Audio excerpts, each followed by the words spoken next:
दोस्तों शुरू करने से पहले डिस्क्लेमर की वीडियो सिर्फ और सिर्फ एजुकेशनल पर्पज़ के लिए है, इन्वेस्टमेंट एडवाइस नहीं है। तो वीडियो को देखकर आप सीख सकते हो और इन्फॉर्मेशन को ले सकते हो। सो मार्केट में क्लोजिंग हुई है मंदी के साथ में। निफ्टी आज 165 पॉइंट्स नीचे है, 0.70% का ड्रॉप है। साथ में दोस्तों अगर आप यूएसडी को देखोगे ना तो ये 1% के साथ में नीचे है, यानी रुपीज़ आज स्ट्रॉन्ग था। और रुपीज़ स्ट्रॉन्ग होता है तो मेजरली क्या होता है, स्टॉक मार्केट चलता है, यानी निफ्टी चलती है। और यूएसडी गिरता है तो आईटी कंपनीज भी गिरती है, उनके स्टॉक्स भी गिरते हैं, क्योंकि जो कमाई होती है वो यूएसडी में होती है। लेकिन आज उल्टा पुल्टा गेम हो गया, निफ्टी आज नीचे है, आईटी कंपनी के स्टॉक्स ऊपर भाग गए। क्या रीज़न है उसके पीछे का चेक करते हैं। निफ्टी बैंक 1% नीचे है, मिड कैप स्मॉल कैप सब कुछ नीचे आज दिखाई दिया है। मैक्सिमम कंपनी के स्टॉक्स भी आज नीचे गिर के बंद हो चुके हैं, जिसमें आईटी ने 3% की तेजी दी है। ठीक है, मीडिया तेज था, मेटल तेज था, बाकी कुछ खास नहीं। यहाँ पे एफएमसीजी, सरकारी बैंक्स, रियल्टी, ऑटोमोबाइल सब कुछ नीचे आके बंद हुए हैं। सो फर्स्ट अपन मार्केट के ऊपर चर्चा करते हैं। मार्केट किसके ऊपर डिपेंड करता है? ट्रंप के ऊपर। ट्रंप अभी के समय हो चुका है फेल। इस आर्टिकल में बताने की कोशिश की है और 100% में से अग्री करता हूँ। आप भी अग्री करते हो तो नीचे कमेंट करके बता सकते हैं। देखो सिचुएशन बैड थी, लेकिन अब इसको वर्स्ट कर दिया है ट्रंप ने। क्यों? कुछ पॉइंट्स है। फर्स्ट पॉइंट है कि जो गोल थे अचीव करने थे वो अभी तक अचीव नहीं हुए हैं। ठीक है, इससे भी डिसएग्री कर सकता हूँ। आई थिंक गोल ही पैसा कमाना था और वो अचीव हो रहा है। ठीक है, सो यहाँ पे गोल मेंशन कर रखा है कि गोल पैसे कमाना नहीं थे, गोल था न्यूक्लियर जो प्रक्रिया है ईरान की उसको ख़त्म करना, जो कैपेबिलिटीज़ है उसको तोड़ना। हो पाया क्या? नहीं हो पाया। यूरेनियम अभी भी है ईरान के पास में। साथ में आप देख सकते हैं कि ईरान बहुत ज़्यादा स्ट्रॉन्ग निकला, जितनी एक्सपेक्टेशन की थी। सोचा था कि उनका जो मिलिट्री स्ट्रक्चर है वो कोलैप्स कर जाएगा, बट ऐसा हुआ नहीं है। काफ़ी स्ट्रॉन्ग डटा हुआ है, अभी भी अपनी शर्तों के ऊपर काम कर रहा है और ट्रंप को टक्कर दे रहा है। इसके बाद में आप देख सकते हैं कॉन्फ्लिक्ट बहुत लंबी चल गई। रशिया यूक्रेन की तरह इमेजिन नहीं किया था किसी ने कि लंबी चलेगी वॉर। हो सकता था कि एक हफ्ते में निपट जाए, किसी ने भी नहीं सोचा था, इंक्लूडिंग मैंने भी नहीं सोचा था। क्योंकि अगर इस वॉर को ख़त्म करना होता, ये गोल होता, तो अभी तक वॉर ख़त्म हो चुकी होती। बस यही चीज़ है, काफ़ी लोग नहीं समझ पा रहे और यही मैं आपको समझा रहा हूँ कि गोल है ही नहीं इस वॉर को ख़त्म करना। क्योंकि अल्टीमेटली जो बेनिफिट है इस वॉर से जो मिल रहा है यूएस को, ईरान को, इजराइल नहीं बोलूँगा, मॉनेटरी जो बेनिफिट है वो यूएस को और ईरान को मिल रहा है, इंक्लूडिंग चीन हम बोल सकते हैं, वो नहीं मिलेगा अगर वॉर ख़त्म हो गई तो।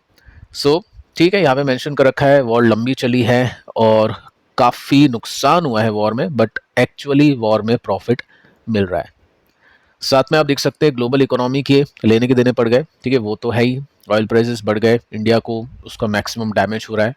और पाँचवें पॉइंट की बात करें तो डिप्लोमेसी भी फेल हो चुकी है, बातचीत से कुछ भी नहीं सुलझ रहा है। सो ये कुछ रीजंस हैं जो अपने को समझने हैं कि मार्केट अभी किस बेसिस पे परफॉर्म कर रहा है। मार्केट अभी बेसिस पे परफॉर्म कर रहा है शॉर्ट टर्म न्यूज़ के बेसिस पे, और मीडियम टर्म जो हम मान सकते हैं कि अगले शायद एक क्वार्टर यानी 3 महीने 4 महीने की वॉर इसी तरह से चले और मार्केट के अंदर इसी तरह से उथल पुथल हो। सो वो चीज़ अपन यहाँ पे समझ सकते हैं डेटा को देखने के बाद में। अब देखिए दोस्तों, एक न्यूज़ आती है जिसमें सिंपली आप नोट कर सकते हैं कि ईरान के जो फॉरेन मिनिस्टर हैं, इन्होंने कहा है कि इजराइल जो एक्शन ले रहा है लेबनान के अंदर, उसकी वजह से जो डिप्लोमेटिक एफर्ट्स हैं वो सब खत्म हो रहे हैं, यानी बातचीत से मामला अब नहीं सुलझेगा, क्योंकि इजराइल एक्शन ले रहा है लेबनान के अगेंस्ट में, हिजबुल्लाह के अगेंस्ट में। साथ में आप देख सकते हैं कंफर्म किया है कि नो नेगोशिएशन ऑन न्यूक्लियर। ठीक है, तो यही तो एक पॉइंट है। अगर ये नहीं होगा तो फिर वॉर कैसे खत्म होगी। साथ में आप देख सकते हैं कुवैत को बिना मतलब में पेला जा रहा है। ईरान ने वापस से ड्रोन स्ट्राइक कर दी है कुवैत के ऊपर। अब देखो होता क्या है, कुवैत के ऊपर स्ट्राइक हो रही है बट अटैक नहीं हो रहा है, क्योंकि जो भी ड्रोन आ रहे हैं सबको इंटरसेप्ट किया जा रहा है। जैसे तो फ़ोन करके बोला जा रहा होगा कि हम इस टाइम ड्रोन छोड़ेंगे आपके ऊपर, सब स्क्रिप्टेड लग रहा है देखा जाए तो। अगर आप वन बाय वन चीज़ों को देखोगे ना तो सब स्क्रिप्टेड दिख रहा है कि इसको जस्ट एक जैसे स्टार्टिंग में जो वॉर की थी, जो अटैक्स हुए थे, उसके बाद से सब कुछ ऐसा लग रहा है कि स्क्रिप्टेड है और मिशन ही इनका चेंज हो चुका है। सो ड्रोन अटैक होते हैं, इंटरसेप्ट किए जाते हैं, कोई डैमेज नहीं होता है किसी भी तरह से कुवैत को। तो मार्केट के अंदर इस वजह से क्या होता है, अनसर्टेनिटी रहती है, क्रूड गिरता है, कभी क्रूड ऊपर आएगा। ठीक है, तो ये सब चीज़ें चल रही है। क्रूड के अंदर मेजरली ट्रेड चल रहा है और ईरान वाले भी ट्रेड कर रहे होंगे आई थिंक। और ट्रंप का तो पता ही है आपको, जो डेटा हमने देखा कि ट्रंप ने काफ़ी सॉलिड ट्रेड्स किए हैं। सो ये सब सिचुएशन है, आई थिंक ये आगे भी चलेगी और इस वजह से अपना जो मार्केट है काफ़ी वीक हो चुका है। जो टॉप है वो नीचे शिफ्ट कर रहे हैं, इट मीन्स मार्केट नीचे जाने के लिए तैयार है। कल का जो लो है आज निफ्टी ने तोड़ दिया है, हो सकता है और कुछ बुरी न्यूज़ आ जाए। सो लेट्स सी, यहाँ पे हम उम्मीद करते हैं कि मार्केट अंडर परफॉर्म कर जाए। अब दोस्तों आईटी कंपनीज पे आता है। आईटी कंपनीज के स्टॉक्स में अच्छी तेजी आई है। क्वेश्चन आता है कि आईटी कंपनीज में क्या हो गया, धीरे धीरे करके ऊपर जा रहे हैं स्टॉक, मिस तो नहीं कर दिया ना हमने। तो इन्फोसिस है, टीसीएस है, 4% के साथ में ऊपर है, अच्छी तेजी बनी है। रीजन क्या है? यूएसडी बढ़ना तो है नहीं, यूएसडी तो गिरा है। रीजन दोस्तों है एआई। यही रीजन होता है आईटी कंपनी के गिरने का, अब यही रीजन है आईटी कंपनी के बढ़ने का। मतलब मार्केट के अंदर बहुत कंफ्यूजिंग है।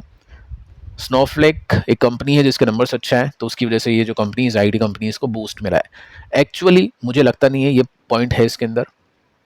पॉइंट ये है कि आईटी अभी नीचे आ चुका है, सो यहाँ पे बॉटम फिशिंग करने की कोशिश की जा रही है। बड़े इन्वेस्टर्स की बात करूँ, रिटेल इन्वेस्टर लेगा 1-2 हज़ार स्टॉक तो कुछ होगा नहीं। बड़े इन्वेस्टर्स जब बाइंग करेंगे तब जाके कुछ होगा। बड़े इन्वेस्टर्स कौन है? यहाँ पे इंडियन इन्वेस्टर्स हैं। यूएस वाले आईटी कंपनीज बेच रहे हैं और जो इंडियन इन्वेस्टर्स हैं, म्यूचुअल फंड इन्वेस्टर हैं, वो बाय कर रहे हैं। ठीक है, तो ये सब चीज़ें हैं जो आईटी कंपनीज को बीच बीच में उछाल देती है। अब देखो यहाँ पे एक चीज़ सीखो आप, टोटल आईटी इंडेक्स है ये, निफ्टी आईटी क्या बता रहा है आपको? ये स्ट्रांग है या वीक है? ऑब्वियस है वीक है, सपोर्ट टूटा है। और यहाँ पे आप देखोगे ना, ये जो पैटर्न है इसमें आपको स्ट्रांग दिखेगा या वीक दिखेगा? ये स्ट्रांग दिखेगा, रेसिस्टेंस बीट कर रहे हैं। तो निफ्टी आईटी यानी ब्रॉडर जो आईटी है वो वीक है। टीसीएस, इन्फोसिस, ये जो बड़ी कंपनीज हैं, ठीक है, उनमें कुछ है नहीं अभी दम। उनमें दम आएगा जब कुछ ब्रेकआउट हो, सस्टेन करे, समझ में आए, तब जाके कुछ हो उनमें। लेकिन जो कंपनीज है ना जिनके नंबर अच्छे आ रहे हैं, मैं आपको ये बता रहा हूँ, ब्रॉडर मार्केट कुछ नहीं करेगा, ब्रॉडर इंडेक्स भी कुछ नहीं करेगा। कंपनीज जहाँ पे क्वार्टर ऑन क्वार्टर बेसिस पे अच्छी कमाई हो रही है उनमें तेजी बनेगी। सो निफ्टी आईटी का स्ट्रक्चर क्या है? वीक है। लेकिन अगर मैं आपको कोफोर्ज का स्ट्रक्चर दिखाऊं तो कोफोर्ज का स्ट्रक्चर स्ट्रांग है। कोफोर्ज ब्रेक डाउन नहीं कर रहा है, कोफोर्ज ब्रेकआउट करके ऊपर जा रहा है। तो यहाँ पे गेम आपको समझना है कि कहाँ पे मनी फ्लो हो रहा है, कहाँ पे अर्निंग्स अच्छी आ रही है, तो उन कंपनीज के ऊपर फोकस करता है इन्वेस्टर। सो यहाँ पे हम थोड़ा सा डिटेल में देखें तो ट्रेंड इसका पॉजिटिव है। देखो सपोर्ट का जो गैप है बढ़ चुका है, प्रॉफिट बुकिंग आएगी तो फिर बढ़िया आएगी। लेकिन एक्चुअली हम नंबर्स के बेसिस पे जाए तो अप्स एंड डाउन्स तो चलेगा, बहुत ज़्यादा चलेगा। लेकिन हाँ, जो रेसिस्टेंस है 36% ऊपर है। रेसिस्टेंस की बात इसलिए करेंगे क्योंकि नंबर्स अच्छे आ रहे हैं। परसिस्टेंट, इसका पैटर्न आप देख लो, ये कंपनीज काफ़ी टाइम से डिस्कस कर रहे हैं। क्यों कर रहे हैं? क्योंकि यहाँ पे कमाई अच्छी है, नंबर्स अच्छे आ रहे हैं, एआई का एक्सपोजर अच्छा है बाकी कंपनीज के कंपैरिजन में। अब इसको कोई बोल सकता है कि निफ्टी आईटी की तरह ये ब्रेक डाउन कर रहा है, नहीं, काफ़ी स्ट्रांग है। इनफैक्ट कोफोर्ज से ज़्यादा स्ट्रांग है। कोफोर्ज के अंदर ऐसा कुछ नहीं था, यहाँ पे अच्छा पैटर्न आपको देखने को मिल रहा है। सो कहने का मतलब यह है कि ब्रॉडर इंडेक्स से ज़्यादा फोकस उन कंपनीज के ऊपर होगा इन्वेस्टर्स का जो कंपनी अच्छा करी, नंबर्स अच्छे आ रहे हैं। 17% का गैप इसमें आपको देखने को मिल जाएगा।